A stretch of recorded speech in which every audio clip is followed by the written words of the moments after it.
Olá pessoal, tudo bem? Estou de volta para a nossa segunda aula. Na aula passada, estudamos um pouco sobre os objetivos da política ambiental, os principais encontros internacionais que discutem os problemas ambientais e falamos sobre a Política Nacional do Meio Ambiente.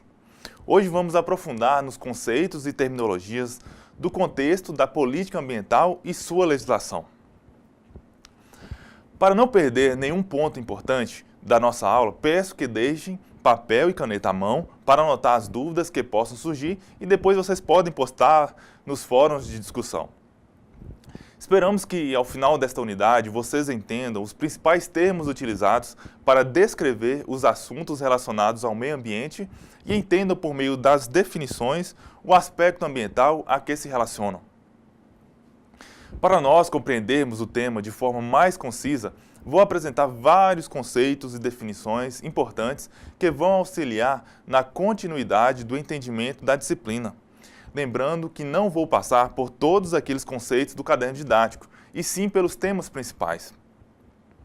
O primeiro deles é o conceito de meio ambiente. O meio ambiente é a totalidade dos fatores fisiográficos, solo, água, floresta, relevo, geologia, paisagem, mais os fatores psicossociais inerentes à natureza humana, comportamento, bem-estar, estado de espírito, trabalho, saúde, alimentação e etc. Somados aos fatores sociológicos, como cultura, civilidade, convivência, o respeito, a paz e muitos outros. Com o objetivo de buscar uma maior identificação com a atividade que agride o meio ambiente e o bem jurídico agredido, pode-se destacar 4 aspectos contidos na classificação de meio ambiente. O meio ambiente natural ou físico, o meio ambiente cultural, o meio ambiente artificial e o meio ambiente do trabalho. O meio ambiente natural ou físico é constituído pelo solo, pela água, pelo ar atmosférico, pela flora e pela fauna. Qualquer alteração, comportamento desse meio, temos um exemplo de agressão ao meio ambiente físico, como o lançamento do produto tóxico na água e no ar, o desmatamento de florestas e etc. O meio ambiente cultural é constituído pelo patrimônio histórico, artístico, científico, arqueológico, paisagístico e turístico. São bens produzidos pelo homem, mas diferem dos bens que compõem o meio ambiente artificial, em razão do valor diferenciado que possuem para uma sociedade e seu povo. Já o meio ambiente artificial é constituído pelo espaço urbano, construído, conjunto de edificações e equipamentos públicos colocados à disposição da coletividade. Observa-se que neste conceito não se exclui o meio ambiente rural, uma vez que se refere a todos os espaços habitáveis. O homem, através do seu modo de viver, agir, criar e fazer, modifica o meio ambiente natural e forma um novo meio, que é o artificial. Por fim, o meio ambiente do trabalho, que é constituído pelo ambiente onde o ser humano desenvolve sua atividade produtiva, objetivando sua sobrevivência enquanto indivíduo. Neste ambiente é fundamental a saúde e a segurança do trabalhador, mantendo a sua qualidade de vida. Não é necessariamente o ambiente de uma empresa ou fábrica, mas o local onde se trabalha, que pode ser externo, como no caso dos agricultores, ou em máquinas, como carros e ônibus. Outro conceito que nós devemos compreender é o de área de proteção ambiental. Vamos à tela. A área de proteção ambiental, APA, é uma extensa área natural destinada à proteção e conservação dos atributos bióticos, fauna e flora, estéticos ou culturais ali existentes, importantes para a qualidade de vida da população local e para a proteção dos ecossistemas regionais. É uma área que tem o objetivo de assegurar o bem-estar das populações e conservar ou melhorar as condições ecológicas locais. Um bom exemplo de área de proteção ambiental no norte de Minas é a APA Cavernas do Peruaçu, que fica localizada nos municípios de Bonito de Minas, Cônego Marinho, Itacarambi e Januária. Essa APA foi criada em 1989 e possui 143.866 hectares de terras. Veja no mapa a localização da APA. De acordo com o Cadastro Nacional de Unidades de Conservação, até junho de 2015, existem 294 áreas de proteção ambiental no país, 32 na esfera federal, 185 na esfera estadual e 77 na municipal. Na Constituição Federal são estabelecidas regras que proíbem várias práticas nesses locais de proteção ambiental. Vou citar algumas aqui.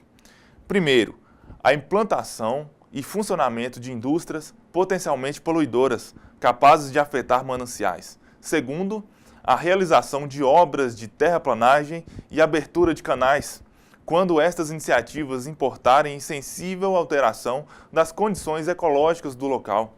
Terceiro, o exercício de atividades capazes de provocar acelerada erosão das terras e acentuado assoreamento dos rios. E em quarto, o exercício de atividades que ameacem extinguir na área protegida as espécies raras da biota nacional. Vamos agora ao conceito de área de relevante interesse ecológico.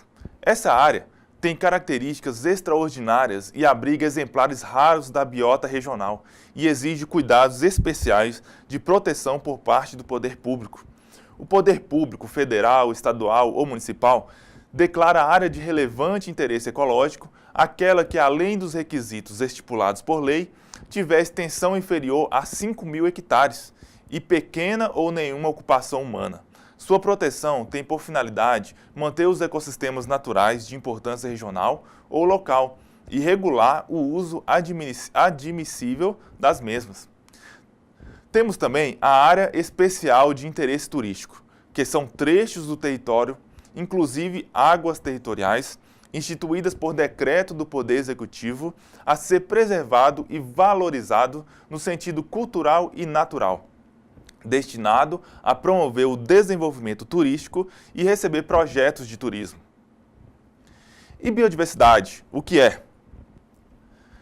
A biodiversidade é um conjunto de plantas, animais, micro-organismos e ecossistemas que sobrevivem na natureza em processos evolutivos de mais de 4 bilhões de anos, que constituem uma variedade de 30 milhões de organismos vivos.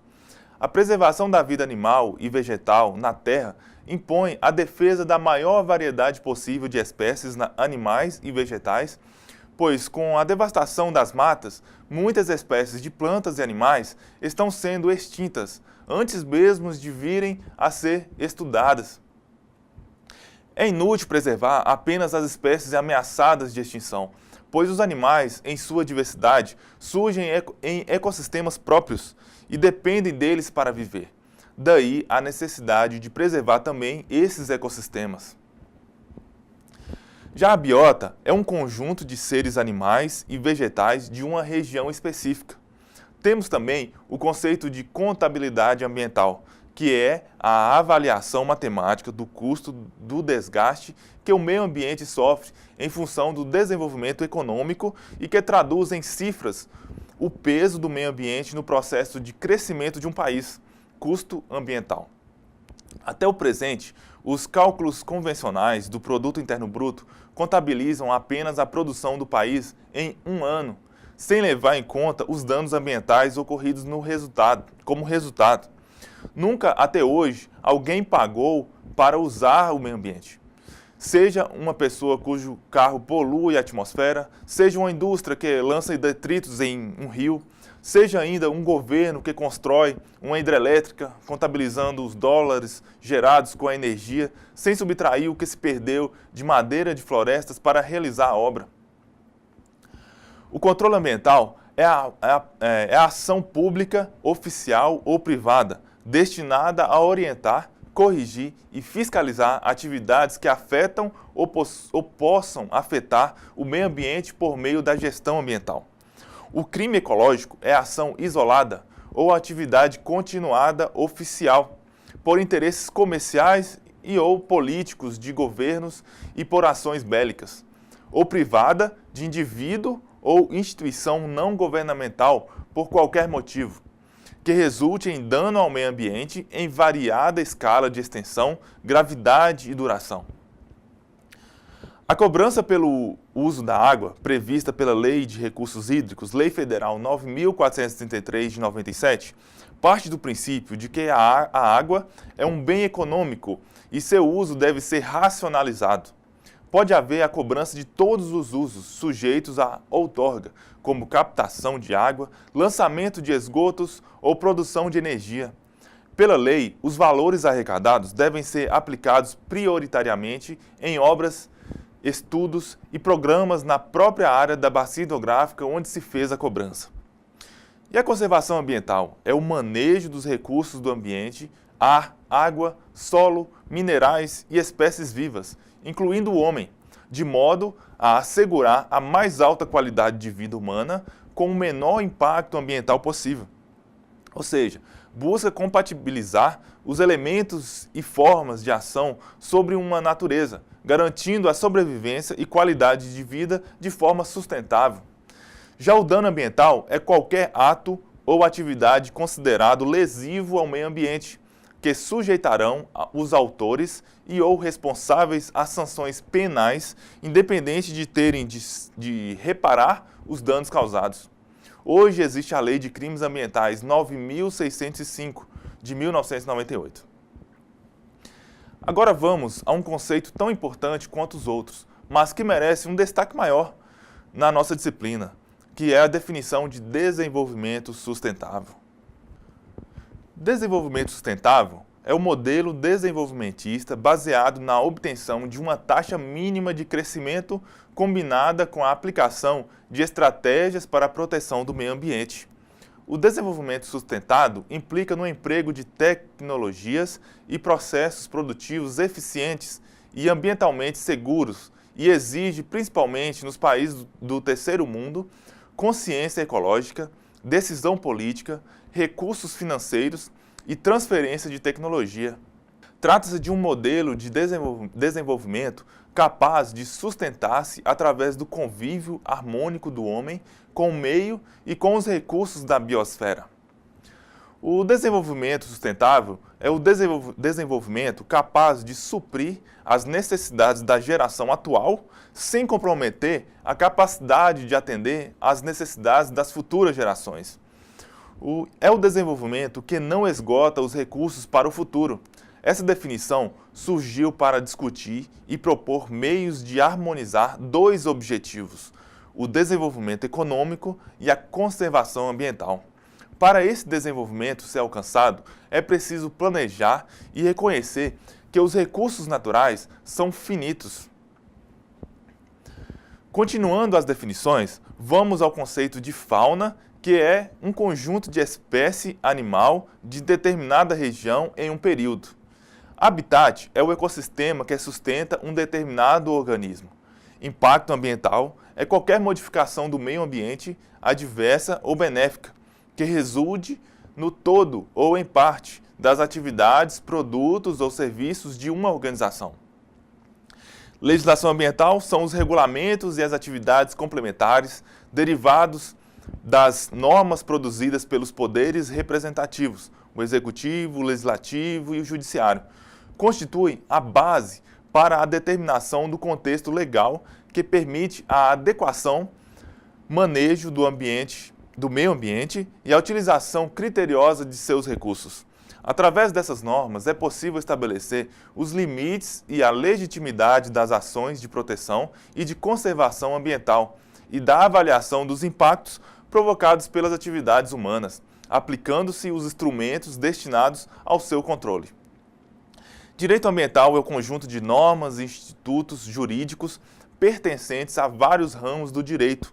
Há quem diga que o direito ambiental é uma especialização do direito administrativo, reunidos por sua função instrumental para a disciplina do comportamento humano em relação ao seu ambiente.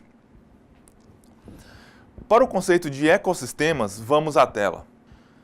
Ecossistema é um conjunto de plantas e animais dentro de um espaço comum, a unidade ecológica no mais profundo sentido, e o nível de organização da natureza, uma gota de água, um monte de folhas, um tronco, uma região natural, um bosque, um pântano, etc. Para que se possa delimitar um ecossistema, é necessário que haja 4 componentes principais. Os fatores abióticos, que são os componentes básicos do ecossistema, os seres autótrofos, geralmente as plantas verdes, capazes de produzir seu próprio alimento através da síntese de substâncias inorgânicas simples, os consumidores heterotróficos, que não são capazes de produzir seu próprio alimento, ou seja, os animais que se alimentam das plantas ou de outros animais, e os decompositores, também heterotróficos, mas que se alimentam de matéria morta. O tamanho de um ecossistema pode ser variado, sendo desde uma poça de água até todo o planeta Terra. O planeta Terra pode ser considerado como um imenso ecossistema composto por todos os ecossistemas existentes. Quanto ao estudo de impacto ambiental, considera-se que é um estudo realizado por determinação da legislação, composto de mapas, gráficos, explicações e conclusões técnicas, destinado a avaliar as modificações que operarão no meio ambiente ao se construir uma obra. Já a gestão ambiental é a forma pela qual uma empresa se mobiliza, interna e externamente, na conquista da qualidade ambiental desejada. Para atingir a meta ao custo, o Sistema de Gestão Ambiental, SGA, é a estratégia mais indicada. Tendo em vista o conceito de qualidade de vida, nota-se que este é um conceito central em toda a problemática do meio ambiente, em razão da preocupação que tem suscitado a sociedade do desperdício, com suas consequências materiais, onde a deteriorização do meio ambiente é a principal delas. Também as consequências sociais e psíquicas, como o aumento da violência, das drogas, doenças mentais, etc.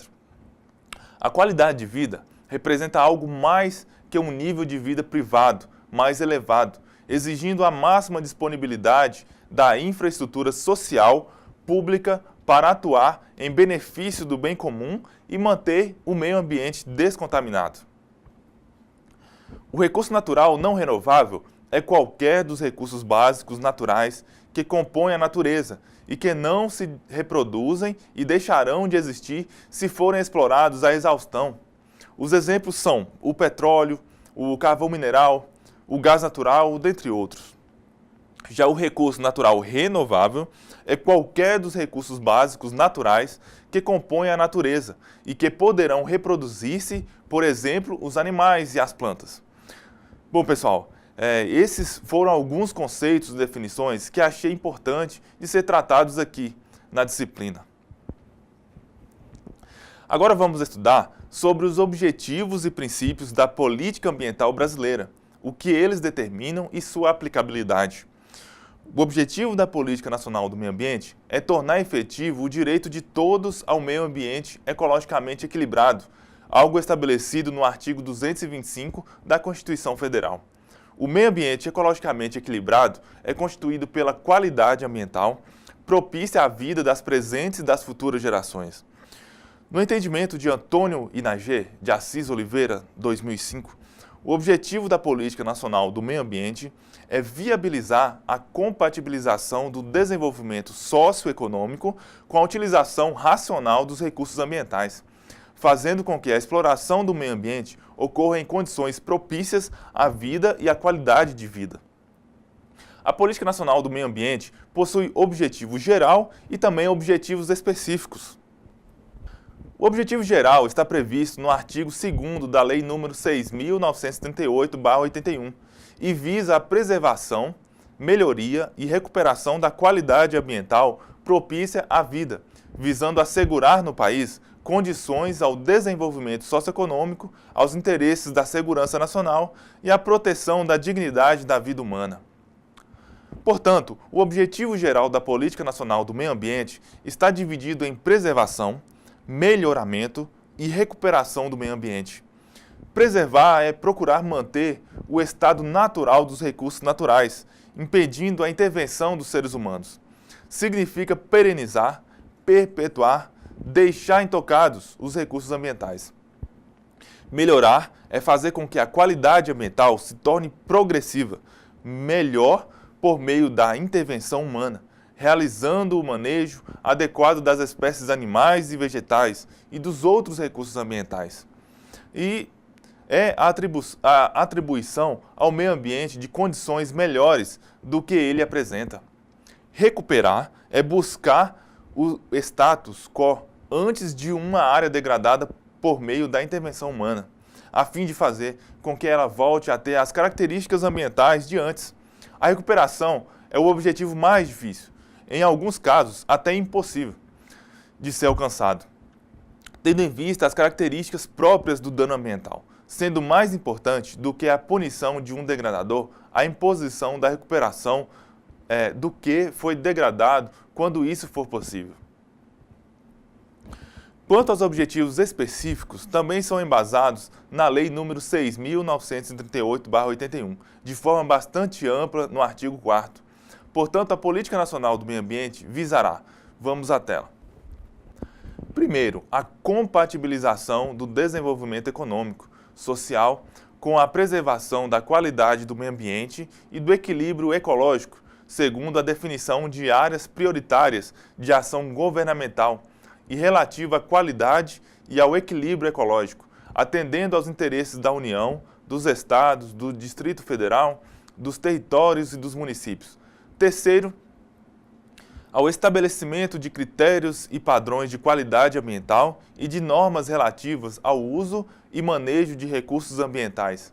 Quarto, ao desenvolvimento de pesquisas e de tecnologias nacionais orientadas para o uso racional de recursos ambientais. Quinto, a difusão de tecnologias de manejo do meio ambiente, a divulgação de dados e informações ambientais e a formação de uma consciência pública sobre a necessidade de preservação da qualidade ambiental e do equilíbrio ecológico. Sexto, a preservação e restauração dos recursos ambientais com vistas à utilização racional e disponibilidade permanente, concorrendo para a manutenção do equilíbrio ecológico propício à vida. Sétimo, a imposição ao poluidor e ao predador da obrigação de recuperar e ou indenizar os danos causados e ao usuário da contribuição pela utilização de recursos ambientais com fins econômicos. Tanto o objetivo geral quanto os objetivos específicos conduzem à concepção de que a Política Nacional do Meio Ambiente, ao tentar harmonizar a defesa do meio ambiente com o desenvolvimento econômico e com a justiça social, tem como primeira finalidade maior a promoção do desenvolvimento sustentável e como última finalidade maior a efetivação do princípio da dignidade da pessoa humana. Os princípios da Política Nacional do Meio Ambiente não coincidem exatamente com os princípios do direito ambiental. Embora todos guardem coerência entre si e tenham a mesma finalidade, visto que por razões de estilo e metodologia, a ciência jurídica e o texto legal se expressam de maneira diferente. O artigo 2º da Lei nº 6.938/81, após estabelecer o objetivo geral da Política Nacional do Meio Ambiente, define o que chama de princípios norteadores das ações. Número 1.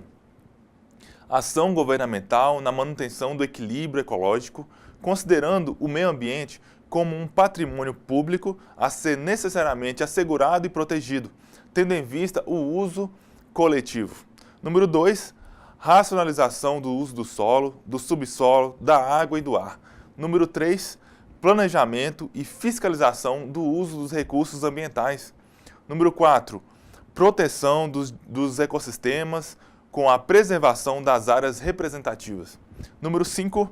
Controle e zoneamento das atividades potencial ou efetivamente poluidoras. Número 6. Incentivo ao estudo e à pesquisa de tecnologias orientadas para o uso racional e a proteção dos recursos ambientais. Número 7. Acompanhamento do estado de qualidade ambiental. Número 8. Recuperação de áreas degradadas. Número 9. Proteção de áreas ameaçadas de degradação. E número 10. Educação ambiental a todos os níveis de ensino, inclusive a educação da comunidade, objetivando capacitá-la para participação ativa na defesa do meio ambiente. A enunciação de princípios é normalmente construída em forma de oração, em que o verbo indica a natureza e o rumo das ações, ao passo que as metas são substantivas. Bessa Antunes, 2000, salienta que nem todos os princípios do direito ambiental estão explicitamente presentes no principiologia determinada pela Política Nacional do Meio Ambiente. Na verdade, a aplicabilidade dos princípios do direito ambiental é muito mais amplo do que a dos princípios da Política Nacional do Meio Ambiente, posto que age em decorrência do outro.